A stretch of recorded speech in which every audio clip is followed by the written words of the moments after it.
magacaygu waa xasan axmed siyaad waxaan ahay maamulaha Sombank xaruntiisa Camar Weyne.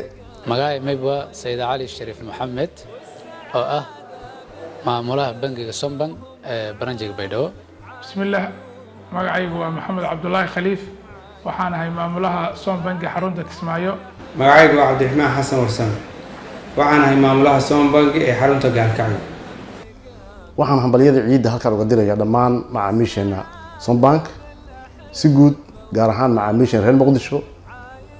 waxaan leeyahay farxad ku ciida idinka iyo qoysaskiinuba kullu caam wa antum bikhayr.